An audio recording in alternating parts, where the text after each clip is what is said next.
do something so fast, you've stopped noticing you do it. The moment something hurts, you make it funny. A worry, an insecurity, a real wound. Before it can even fully form, you've already found the angle, the punchline, the self-deprecating little bit that turns it into a joke. You land the laugh before the pain can land on anyone. And everyone chuckles, and the moment passes, and you feel a flash of relief. Because for one more conversation, you got to be the funny one, the easy one, the light one, and nobody got close enough to see that the thing you just joked about actually hurts. People love this about you. You're the one who keeps things from getting too heavy.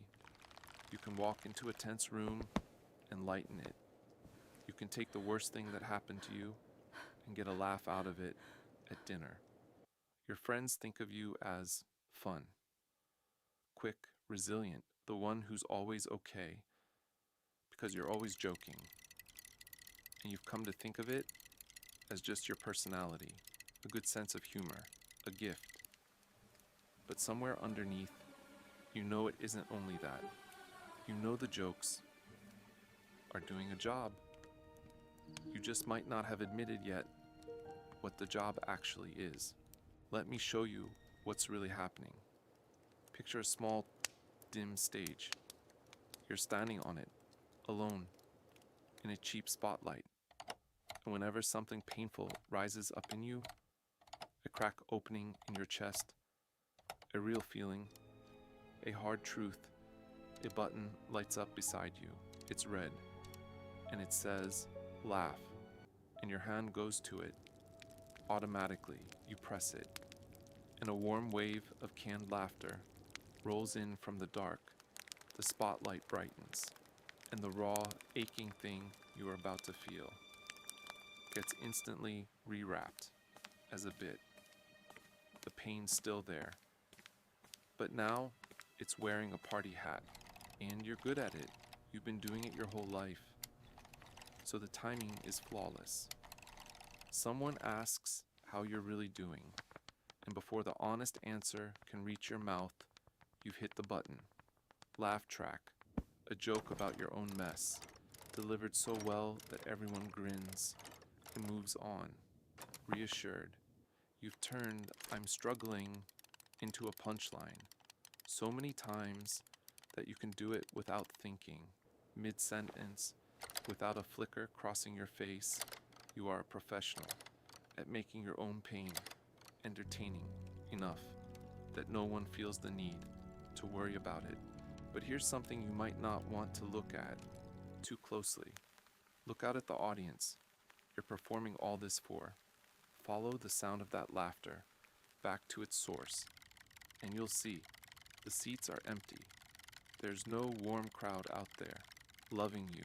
It's a laugh track, a recording, a machine, playing to rows of empty chairs. You're not actually connecting with anyone when you joke through your pain. You're performing to a room you've made sure stays empty, so the laughter can cover the sound of you not being okay. And it is exhausting, this act, though you never let it show. Every hard day becomes material. Every fear has to be workshopped into something clever before you'll let it out of your mouth. You process your whole life through one question. How do I make this funny? How do I get ahead of it before anyone sees it raw? You never just get to hurt. You have to hurt and write the bit about hurting at the same time. You're doing two full-time jobs, feeling the pain and performing that you don't, and only one of them is the one everyone applauds. And notice what you've never once done up there. You've never let the joke die. You've never let a hard moment just sit in the air, unfunny, unresolved, with someone looking at you. Because that silence, the beat where you say the true thing and don't rescue it with a punchline, terrifies you. That's the most exposed a person like you can be, standing in the light. having just admitted something real, with no laugh track to hide the shape of it. So you always reach for the button. You'd rather get a cheap laugh than risk a real silence. And here's the loneliness, hidden inside all that laughter. The people around you never actually meet you. They meet the act. They love the performer, the funny one, the reliable good time, and they walk away thinking they know you, having never once touched the part of you that hurts. So you can be surrounded by people who adore you and feel completely unknown, because the thing they adore is the very mask you use to keep them out. You are applauded constantly and reached almost never, loved at arm's length for the routine. And here's the thing you have never let yourself fully see. The laughter was never bringing people closer. It was the thing keeping them out. Every punchline you land, at the exact moment you start to hurt, is a door quietly closing. You tell yourself the jokes are how you connect, but they're how you make sure no one connects with the real thing. You've been using laughter all this time, not to let people in, but to guarantee that no one ever reaches the part of you that actually needs them. So why would anyone learn to laugh at their own wounds this fast? Look back, and you'll usually find a moment when your real pain got the wrong reaction. Maybe you were honest about hurting once, and it was met with discomfort or dismissal, or someone making it about themselves. But when you made it funny, when you performed the pain instead of showing it, that got a warm response. People relaxed, they liked you, so a young part of you did the math. Raw pain pushes people away, but funny pain brings them close. You didn't choose comedy because you were shallow. You chose it because once it was the only version of your pain that anyone could stand to be near. But look at what that survival strategy costs you now. To make your pain safe for other people, you have to keep it from ever being real. In front of them, you've made yourself endlessly easy to be around and impossible to actually help. And the cruelest part is that the funnier you are about your pain, the more invisible it becomes. The better the bit, the less anyone believes you could be suffering underneath it. You've built a version of yourself so entertaining that your own pain can't get taken seriously, not even by the people who love you, because you trained them all to laugh at it. And here's what the laugh track will never let you learn. You don't have to earn closeness by being entertaining. The people who actually love you don't need you to be funny to stay. They'd sit with you in the unfunny version. They'd rather have 5 real minutes with the person behind the act than a lifetime of great bits from the mask. But you can't find that out while the laughter's still playing.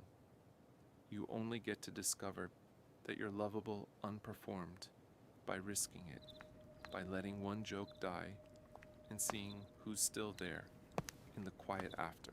So why is it so hard to just say the true thing, straight, without the joke?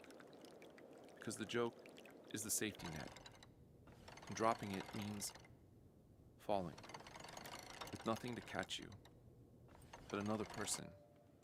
And some old part of you doesn't trust that they'll catch you at all. As long as you keep it funny, you never have to find out whether your raw, uncomedic pain is something anyone could love. The performance protects you from that verdict, but it also guarantees you'll never get the good version of it, the one where you say the real thing and someone stays anyway. I'm not going to tell you, Afat, to stop being funny. Your humor is real, and it's yours, and the world is better with it in it. But you can try one small, terrifying thing. The next time the pain rises and your hand goes for the button, let it hover. Just once. Say the true, unfunny thing to one safe person. And don't rescue it with a punchline. Let the silence be there. Let it be awkward. Let them see the crack without the party hat on it. You don't have to do it forever, just long enough to find out what you've never let yourself learn, that you can be met in the quiet, not just applauded in the noise, because the truth is quieter and kinder than the act ever let you believe. The laugh track was never the sound of people loving you. It was the sound of you keeping them a safe distance away. And the person you've been protecting with all those jokes, the one with the crack in his chest, standing in the cheap spotlight, is the one who has been aching this whole time to be reached instead of entertained. So you can keep pressing the button, keep the laughter rolling, keep the seats empty and safe. Or you can let it go dark, let the silence come, and say the true thing to someone who walked all the way up onto the stage to hear it. You were never too much to sit with. You just have to stop making them laugh long enough to let them.